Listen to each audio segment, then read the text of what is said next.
This is a brief introduction into risk assessments for the filmmaking projects and how we do them at the Department of Film and Television at the University of Bristol. A risk assessment is a document that assesses the potential hazards when undertaking a filmmaking project. Risk assessments require us to identify potential risks in a filmmaking situation and create actions to minimize those risks and make sure a shoot is safe to both crew and public. So why do we do it? Well, firstly, it's a legal requirement. Secondly, it's a professional requirement. All professional shoots must have a risk assessment. And thirdly, the whole point of it is to keep you, colleagues, and anyone else involved with a film shoot safe. When it comes to creating your own risk assessments and booking equipment, we use a platform called Siso. Make a note of this URL and then bookmark it once you use it. Sign in, you will be able to access the hub. When you first log into Siso Smarthub, you will see a dashboard. It won't have quite as many icons as this one does, but within that you will see the book icon, which is top left, and the risk assessment icon and the workshops and training. In this case, we're talking about risk assessment, so you would click on risk assessment, and that would be when you can create your own risk assessment. I'm going to show you one we've already created for your first exercise. So for future risk assessments, you'll be creating them on your individual projects or your group projects, and you will need to use the form here that is on Siso. We'll do a full training video on that on another time. For your first occasion of filming, you're going to be restricted to the Clifton area around the red line here, the designated filming zone that's around the Richmond building. So please stick to that zone. So the first thing to do on your risk assessment is to put in a title. And one of the most important things to do with a title is to make sure you put in the unit that you're taking. So let's say in this example, forms and practice.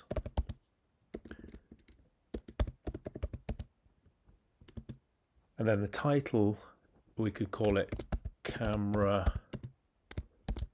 Workshop Exercise. Try and spell things correctly.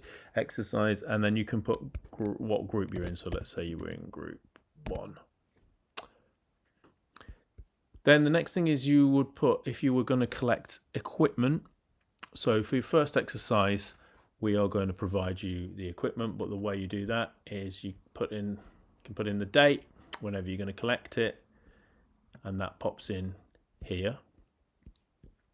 I'm going to leave it for now.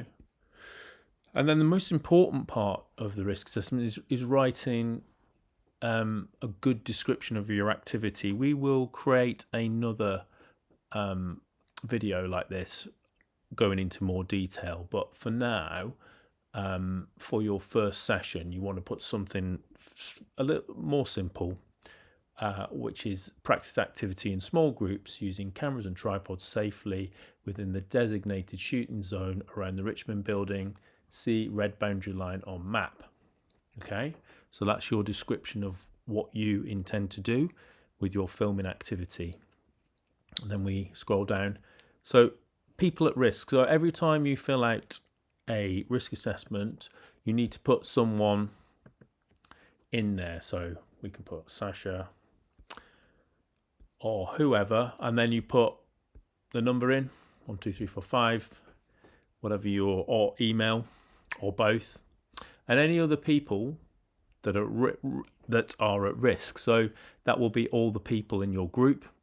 And later on, if you start to use actors or interview people, they would go in there as well. Again, we'll cover that on a later date.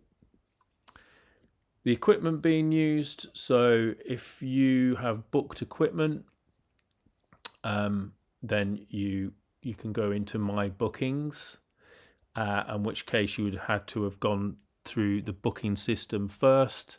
And with that, you need to make sure you've done the mandatory training and answered all the questions correctly to allow you to book equipment. We're going to provide the equipment for you on the first day of your activity.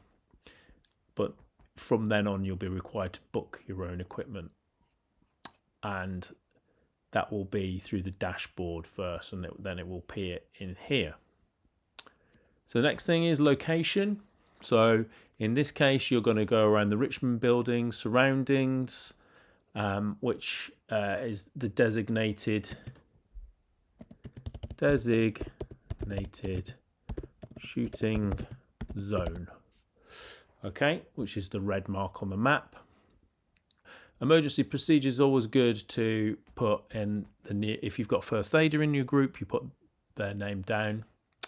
If your nearest hospital is the BRI, Upper Magdalen Street, and your local police station is Bridewell.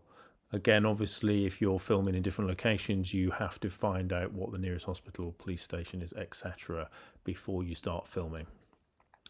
Then this is the biggest part of a risk assessment, which is entering the lists of hazards and what the activities are, the risks involved, and the actions. Now, we have made it simpler by, as you can see, I've populated some here. So we have some examples: manual handling. So that's about carrying large things, and you're carrying a tripod and a camera. So it's not heavy, abnormal load, but you still have to be careful.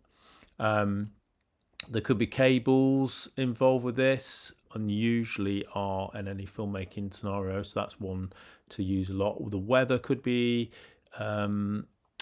problematic on the day, because if you're filming outside and it's raining, then that's an issue and we need to provide cover. The main thing is with any identifying hazards, it's what do you think are going to be problems on the shoot you're going to do? What do you think are the risks? And how are you going to mitigate those risks and reduce any issues that make the shoot unsafe? Okay, so we've got slips and trips, taping down cables as an action, working in roads, film at a safe distance from roads, make sure there's a safety officer who wears a high vis and carries the risk assessment with them. So when you produce a risk assessment like this one, then you need to print it out and take it with you. And how you do this is you choose from this. You can add your own hazards. So if there's something specific you're doing, you can add that. But we have got a list to choose from. So you go into this list and you can choose what they are. And some of them are not particularly relevant, like using biological agents and chemicals and so on.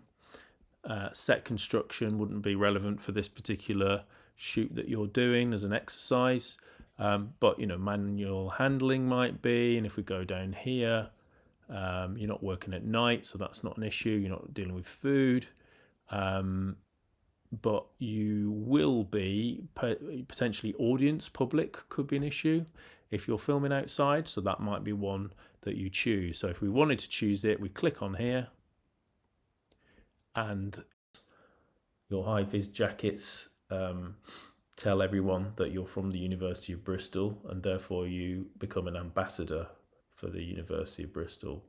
So you need to act professional and courteous at all times. So we go back, and there we go. This is the one we've just added. So we're in high-vis vests. Okay. On other shoots, you might upload relevant documents if you've got permissions to film somewhere, and then you send this off for approval, and you will have a drop-down menu of the tutor you get to approve it. Unfortunately, because of my version of this, I don't have that to show you. I have the other side of it. This is what it looks like for the tutors, whether we approve or disapprove, and we'll give you some reasons if your risk assessment is not detailed enough. So that is a whistle-stop tour of risk assessment. It's very important that you do it correctly and take risk assessments seriously, because if you don't, you won't be able to book equipment in future. So have a go at doing this, and good luck.